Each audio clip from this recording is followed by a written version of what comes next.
कल मैं टीवी में डिबेट पर देख रहा था, तो काफी लोग ये कह रहे थे कि ये कूटनीति है भारत की।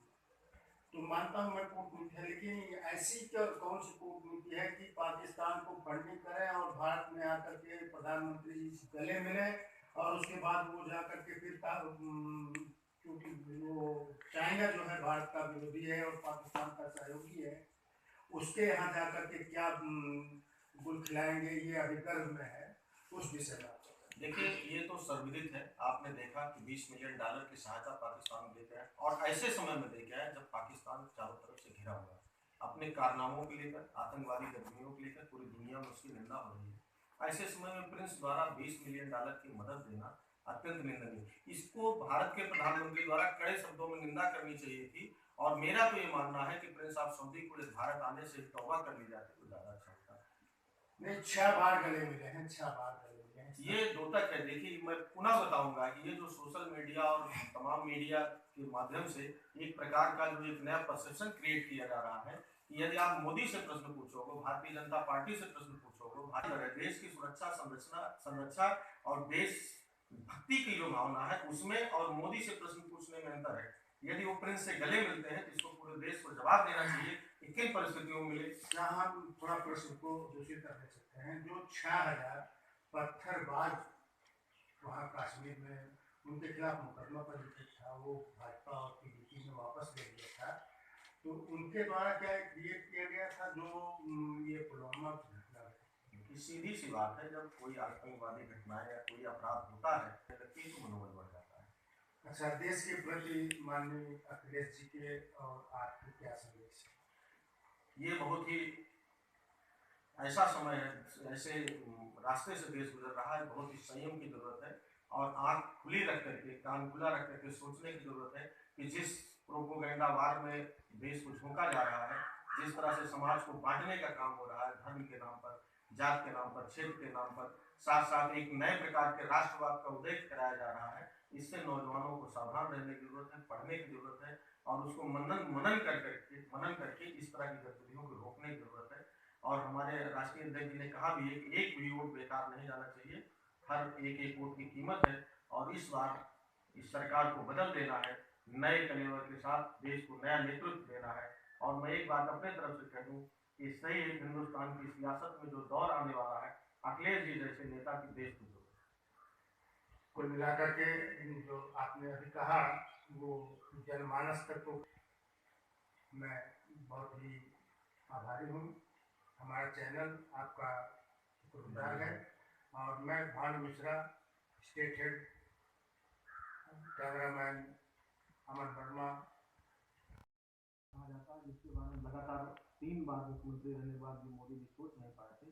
छोटे से कार्यकाल में मेट्रो की योजना बनाना, कंपनी बनाना से लेकर के मौके पर उसको चला करके उन्होंने दिखा दिया। एलिवेटेड रोड हिंदुस्तान का सबसे बड़ा नोएडा जो डीएनडी नोएडा वो है उसको बना करके दिखाया।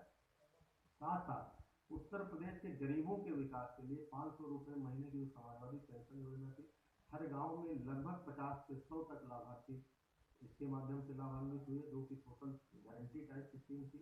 108, 102, चाइल्ड 100, ऐसी तमाम योजनाएं हैं जो कि गिनाने में पूरा दिन बीत जाएगा। रही बात अराजकता की, स्थानीय स्तर पर जिन लोगों ने गलतियां की, उस सरकार ने आदरणीय मुख्यमंत्री जी द्वारा और समाजवादी पार्टी सरकार द्वारा तत्काल उनको हतोत्साहित किया गया, कार्रवाई किया गया, कभी भी उनके द्वारा इसको संरक्षण नहीं दिया गया। रही वर्तमान सरकार की बात है, तो जिसका मुख्यमंत्री ही ठोक दो की बात करता है, तो हमको लगता है और सबको दिख भी रहा है कि यहाँ जो अराजकता है वो राज्य प्रायोजित है।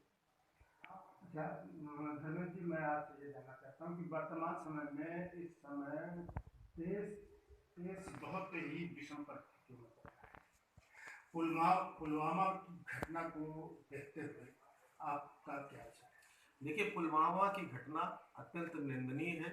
मैं जो शहीद हुए हैं हमारे परिवार के सदस्य, सेना के जवान, सीआरपीएफ के जवान, सबसे पहले मैं उनको विनम्र श्रद्धांजलि देता हूँ। उनके परिजनों को ईश्वर से कामना करता हूँ कि इस तरह का दुख सहन करने की शक्ति दे। रही बात देश की जो कश्मीर की पॉलिसी है, उसमें आज़ादी के बाद जो भी परिस्थितियाँ हुई हों, ये सर्वविदित तथ्य है कि पिछले 5 वर्षों में, 4.5 वर्षों में, 56 महीने में सबसे ज़्यादा सेना के जवान कश्मीर में मारे गए। रही बात, देखिए वहाँ मनोबल क्यों बढ़ा, तमाम छोटी छोटी चीज़ों पर जिसमें जो कि ये जो वर्तमान सरकार के नेता स्वीकार नहीं करना चाहते, लेकिन मैं सीधा आरोप लगाता हूँ कि जिस दिन इसकी नींव उसी दिन पड़ रही थी जिस दिन इन्होंने पीडीपी के साथ समझौता करके जम्मू एंड कश्मीर में सरकार बनाई। जब अलगाववादियों को और एक तरह का जो टेररिस्ट है जिसको अभी मुशर्रफ साहब ने उनको जिहादी बोला, इन लोगों को लगा कि मैं खुद सत्ता में आ गया हूँ, तो उनकी मनोकांक्षाएं बढ़ गई और जिसका परिणाम रहा कि उस समय बड़े पैमाने पर पाकिस्तान से धन का भी और जो स्केपिंग होती है बड़े पैमाने पर हुई और उनको यहाँ पांव पसारने का, यहाँ के नौजवानों को बरगलाने का मौका मिल गया। आज परिस्थितियां इतनी भयावह हैं कि आज उन्होंने इतना बड़े लेवल पे अपने आप को यहाँ संरक्षित कर लिया है जम्मू एंड कश्मीर के अंदर कि पाकिस्तान से घुसपैठ की जरूरत ही नहीं पड़ रही, यहाँ के नौजवानों से वो क्राइम करा रहे हैं। देखिए देश की जहाँ सुरक्षा की बात है, पूरी समाजवादी पार्टी, हमारे राष्ट्रीय अध्यक्ष जी आदरणीय अखिलेश यादव जी ने भी कहा कि हम पूरी तरह से देश की एकता और अखंडता के लिए, देश की सुरक्षा के साथ कोई समझौता, कोई खिलवाड़ नहीं चाहते हैं। सरकार जो कार्रवाई करेगी पूरा समर्थन उसके साथ है।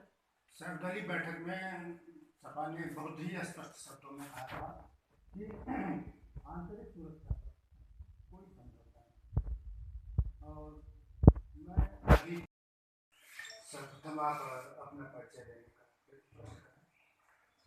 मैं धर्मेंद्र सिंह गोलू, पूर्व अध्यक्ष जिला सहकारी बैंक सुल्तानपुर, समाजवादी पार्टी का कार्यकर्ता हूँ। आप समाजवादी पार्टी के कार्यकर्ता हैं, पूर्व जिला सहकारी बैंक के चेयरमैन भी रह चुके हैं, पार्टी जा चुके। तो मैं आपसे इस बारे में जानना चाहता हूँ कि वर्तमान परिवेश में उत्तर प्रदेश की जो राजनीति चल रही है, तमाम दल एक हो रहे हैं, भाजपा के खिलाफ लामबंद हो रहे हैं और भाजपा अकेली जो है सड़क पर खड़ी है या कहिए सड़क पर खड़ी है। तो इस बारे में आप क्या कहें?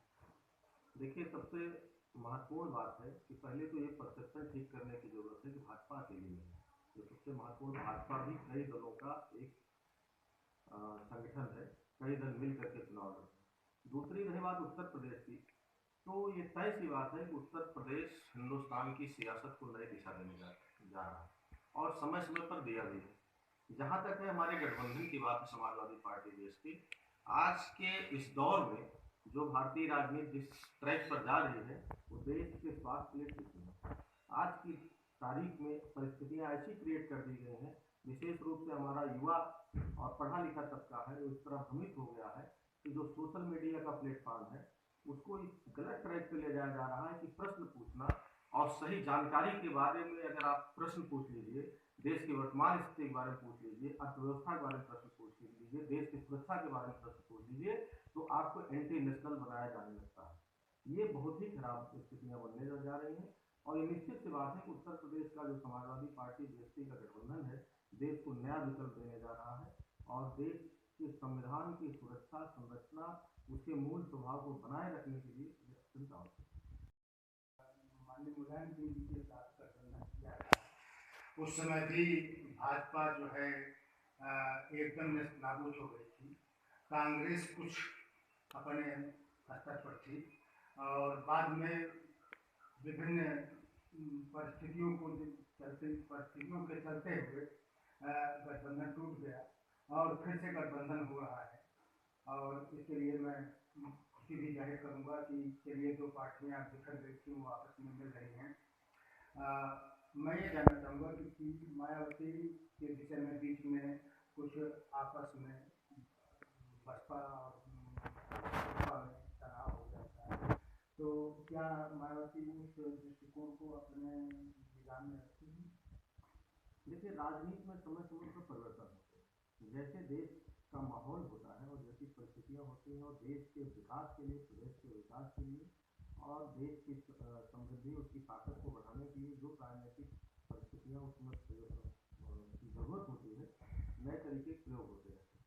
रही बात आदरणीय अखिलेश यादव जी समाजवादी पार्टी और मायावती जी की बीएसपी के गठबंधन का, तो पूर्णतः देश हित में है, राष्ट्र हित में है, भारत के संविधान को बचाने के लिए।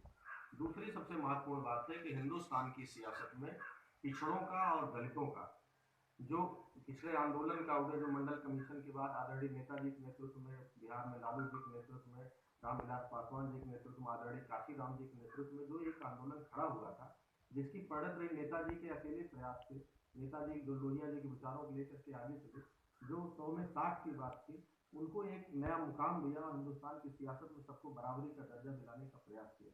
उस आंदोलन की प्रणत दलित को साथ लेने के बाद ही संभव है, और ऐसा आदरणीय अखिलेश जी नई सोच के और उत्तर हिंदुस्तान के विकास के लिए हमेशा सोचने वाले हैं। तो तमाम जो बातें पीछे हैं वो छूट गई, खत्म हो गई, और जब नए तरीके का रिश्ता बन जाता है तो तमाम पुरानी कड़वी बातें आदमी भूल जाता है। धर्मेंद्र जी, आपको राजनीति के बहुत पुराने खिलाड़ी हैं, जहाँ तक मेरी जानकारी है, और मैं जब राजनीति कर रहा था उस समय भी आप जो है बहुत मतलब सपा में फ्रंट पर थे। शायद संतोष पांडे आपके पास आए। तो आपसे मैं ये जानना चाहता हूँ कि पिछली सरकार जो सपा की थी, उसमें कुछ अराजक तत्वों ने अराजकता फैलाई, और वर्तमान में भाजपा सरकार में भी अराजकता चल रही है, इस विषय में क्या करें? देखिए, उस सरकार में आदरणीय अखिलेश यादव जी के नेतृत्व में सरकार थी, तो राज्य प्रायोजित कोई अराजकता नहीं थी। अखिलेश यादव जी प्रगतिशील सोच के हैं और प्रदेश के विकास के लिए ही 5 वर्ष को हमेशा चिंतित रहे और काम करते रहे। तमाम विकास की योजनाओं के माध्यम से आप सबको भी जानकारी हुई होगी। जानकारी IT के क्षेत्र में उत्तर प्रदेश का विकास हुआ, सड़कों के क्षेत्र में उत्तर प्रदेश कितना आगे गया, एक्सप्रेस वे के माध्यम से प्रदेश का कितना नाम हुआ बहुत कम समय में। न्यूज़ विजन में आपका स्वागत है। न्यूज़ विजन को सब्सक्राइब करें और बेल आइकन को क्लिक करें।